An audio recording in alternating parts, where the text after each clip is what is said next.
সংবাদে আপনাদের সবাইকে স্বাগত জানাচ্ছি। আমি ফিরোজ তুহা। শুরুতেই বিআরবি কেবলস সংবাদ শিরোনাম। বিএনপি আওয়ামী লীগ সংঘর্ষে নিহত নারী। জলকামান সাউন্ড গ্রেনেডে আউটসোর্সিং কর্মীদের ছত্রভঙ্গ করল পুলিশ। সাবেক সংসদ সদস্য সুলতানার সাথে মুরাদ পলকের 3 মিনিটের ভিডিও ভাইরাল। এই গেম কোত্থেকে চলতেছে আমরা ঠিকই বুঝি, মন্তব্য হান্নান মাসুদের। ডেভিল হান্টের নাটক বাদ দিয়ে ধর্ষক হান্ট চালু করেন, হুঁশিয়ারি এবি জুবায়েরের। হত্যাচেষ্টার অভিযোগে বৈষম্য বিরোধী ছাত্র আন্দোলনের নেতা বহিষ্কার। ঐক্যবদ্ধ থাকলে নতুন করে ফ্যাসিস্ট তৈরি হবে না, মন্তব্য মিজানুর রহমান আজহারীর। বিএনপি আওয়ামী লীগ সংঘর্ষে নিহত নারী। রাজশাহী জেলার দুর্গাপুরে জমিজমা সংক্রান্ত বিরোধের কারণে সংঘর্ষের ঘটনা ঘটে। এই সংঘর্ষে বিএনপি ও আওয়ামী লীগ সমর্থকদের মধ্যে তীব্র মারপিট এবং সহিংসতা হয়, যার ফলে ফেরদৌসী আরা নামের এক নারী নিহত হন। স্থানীয় পুলিশ জানিয়েছে, আহত অবস্থায় এক নারীকে দুর্গাপুর স্বাস্থ্যকেন্দ্রে নিয়ে গেলে চিকিৎসকরা তাকে মৃত ঘোষণা করেন। এই সংঘর্ষের মূল কারণ হল দীর্ঘদিন ধরে দুর্গাপুরের তিয়ারকুড়ি গ্রামে বিএনপি কর্মী মামুন ও তার পরিবারের সদস্যদের এবং আওয়ামী লীগ নেতা রিয়াজুল ও তার পরিবারের সদস্যদের মধ্যে জমিজমা নিয়ে বিরোধ চলে আসছিল। শনিবার সকালে এই বিরোধ চরম আকার ধারণ করলে দুই পক্ষের মধ্যে সংঘর্ষ ঘটে এবং ছুরিকাঘাতে ফেরদৌসী আরা নিহত হন। সংঘর্ষে আরও প্রায় 15 জন আহত হয়েছেন এবং তাদেরকে দুর্গাপুর উপজেলা স্বাস্থ্যকেন্দ্রে চিকিৎসা দেওয়া হচ্ছে। এই সংঘর্ষের পর পুলিশ ঘটনাস্থলে পৌঁছে পরিস্থিতি নিয়ন্ত্রণে আনে। ঘটনার ব্যাপারে তদন্ত চলছে এবং উক্ত ঘটনায় দোষীদের বিরুদ্ধে ব্যবস্থা নেওয়ার জন্য পুলিশের কার্যক্রম চলছে। এদিকে জলকামান সাউন্ড গ্রেনেডে আউটসোর্সিং কর্মীদের ছত্রভঙ্গ করল পুলিশ।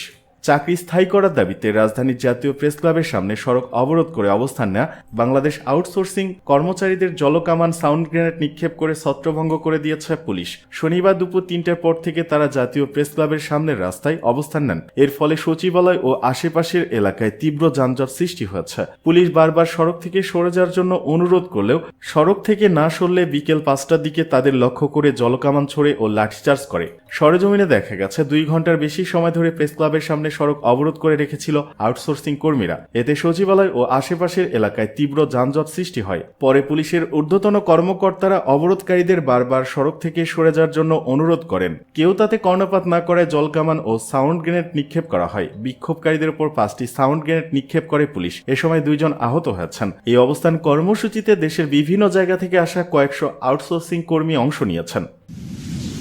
এদিকে সাবেক সংসদ সদস্য সুলতানার সাথে মুরাদ পলকের 3 মিনিটের ভিডিও ভাইরাল।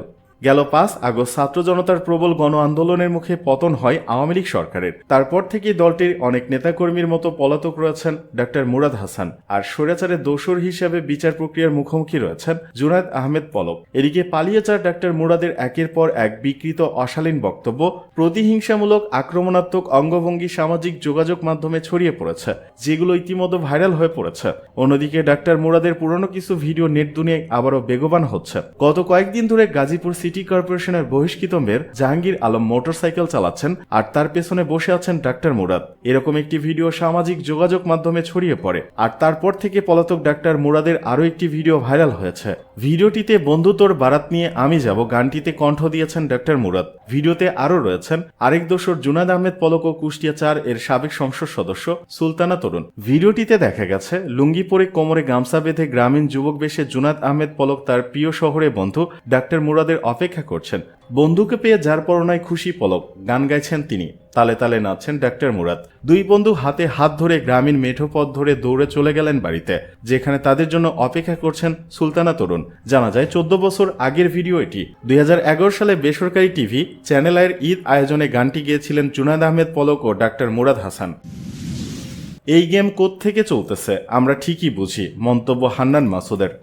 বৈষম্য বিরোধী আন্দোলন ও শেখ হাসিনা সরকারের পতনের পেছনে মাস্টারমাইন্ডকে তা নিয়ে সরগরম দেশের রাজনীতি। রাজনৈতিক দলগুলোর নেতাদের পাশাপাশি বিভিন্ন সময় সামাজিক যোগাযোগ মাধ্যমে পোস্ট দিয়ে নতুন নতুন আলোচনার জন্ম দিচ্ছেন আন্দোলনের সম্মুখ সারির ছাত্র সমন্বয়করাও। এবার বোমা ফাটালেন জুলাই গণ অভ্যুত্থানের অন্যতম সমন্বয়ক আব্দুল হান্নান মাসুদ। শনিবার সকালে নিজের ফেসবুক অ্যাকাউন্টে একটি পোস্ট দিয়েছেন তিনি। পোস্টে হান্নান মাসুদ বলেন, এই গেম কোত্থেকে চলতেছে আমরা ঠিকই বুঝি। 2রা আগস্ট যেখান থেকে গেম খেলতে গিয়ে ডাব্বা মারছেন, সেখান থেকে নতুন গেমের উত্থান, লাভ নাই। তার সেই পোস্টে 3 ঘন্টায় 6,500-এর বেশি মানুষ প্রতিক্রিয়া জানিয়েছেন, মন্তব্য করেছেন প্রায় 1200 জনের বেশি। ডেভিল হান্টের নাটক বাদ দিয়ে ধর্ষক হান্ট চালু করেন, হুঁশিয়ারি এবি জুবায়েরের। গত কয়েকদিন ধরে দেশে ধর্ষণের ঘটনা অনেক বেড়ে গিয়েছে। সমাজের বিভিন্ন শ্রেণীর মানুষ প্রতিবাদ জানিয়েছেন এবং শক্ত হাতে বিচার করার দাবি জানিয়েছেন। এর পরিপ্রেক্ষিতে বৈষম্য বিরোধী ছাত্র আন্দোলনের অন্যতম সহ সমন্বয়ক এবি জুবায়ের তার ভেরিফাইড ফেসবুক পেজের একটি পোস্টে লিখেছেন, স্বরাষ্ট্র উপদেষ্টা সাহেব, ঘুম থেকে উঠুন, ডেভিল হান্টের নাটক বাদ দিয়ে ধর্ষক হান্ট চালু করেন, আমাদের মেয়েদের নিরাপত্তা দিন, না পারলে দায়িত্ব ছেড়ে দিন। এদিকে হত্যা চেষ্টার অভিযোগে বৈষম্য বিরোধী ছাত্র আন্দোলনের নেতা বহিষ্কার। বৈষম্য বিরোধী ছাত্র আন্দোলন রংপুর জেলা শাখার আহ্বায়ক ইমরান আহমেদ ও সদস্য সচিব ডক্টর আশফাক আহমেদ জামিলকে হত্যা চেষ্টার পরিকল্পনার বিষয়ে একটি কল রেকর্ড ফাঁস হয়েছে। 21 ফেব্রুয়ারি রাতে প্রেস বিজ্ঞপ্তিতে উল্লেখ করা হয়, এই ঘটনার সঙ্গে জড়িত থাকার অভিযোগে সংগঠনের সাংগঠনিক সম্পাদক তানজিম আলম তাসিনকে বহিষ্কার করা হয়েছে। শুক্রবার রাতে 12:30টার দিকে বিষয়টি এক বার্তার মাধ্যমে নিশ্চিত করেছেন বৈষম্য বিরোধী ছাত্র আন্দোলন রংপুর জেলা শাখার মুখ্য সংগঠক রিফাত হাসান। বহিষ্কারের নোটিশটি বৈষম্য বিরোধী ছাত্র আন্দোলন রংপুর ফেসবুক পেজেও দেওয়া হয়েছে সংগঠনের পক্ষ থেকে। বহিষ্কারের পর থেকে তানজিম আলম তাসিনের সঙ্গে বৈষম্য বিরোধী ছাত্র আন্দোলনের কোনো সম্পর্ক থাকবে না বলে জানানো হয়েছে। তবে হত্যা চেষ্টার পরিকল্পনার বিষয়ে কল রেকর্ডে আরও কি কথা হয়েছে, এছাড়া অন্য কোনো বিষয় ছিল কিনা তা জানা যায়নি। ঐক্যবদ্ধ থাকলে নতুন করে ফ্যাসিস্ট তৈরি হবে না, মন্তব্য মিজানুর রহমান আজহারীর। জনপ্রিয় ইসলামী স্কলার ও গবেষক ডক্টর মিজানুর রহমান আজহারী বলেছেন, বর্তমান তরুণ প্রজন্ম উজ্জীবিত। তারা দেখিয়ে দিয়েছে বিগত 16 বছরে জালিমকে কিভাবে সরাতে হয়। সবাই ঐক্যবদ্ধ থাকায় অল্প কিছুদিনের মধ্যে আমরা নতুন একটি বাংলাদেশ পেয়েছি, নতুন ভোরের বাংলাদেশ। এখন আমাদের ঐক্যবদ্ধ থাকতে হবে, বিচ্ছিন্ন থাকলে হবে না। তবেই সম্ভব ইসলামের দেশ প্রতিষ্ঠায়। শনিবার চাঁপাইনবাবগঞ্জ সদরের মহারাজপুর ইউনিয়নের ঘোড়া স্ট্যান্ড সংলগ্ন মাঠে জাবালুন নূর ফাউন্ডেশনের আয়োজনে তফসির মাহফিলে তিনি এসব কথা বলেন। ডক্টর মিজানুর রহমান আজহারী বলেন, আমাদের সুখ অনেকের ভালো লাগে না, নানামুখী ষড়যন্ত্র।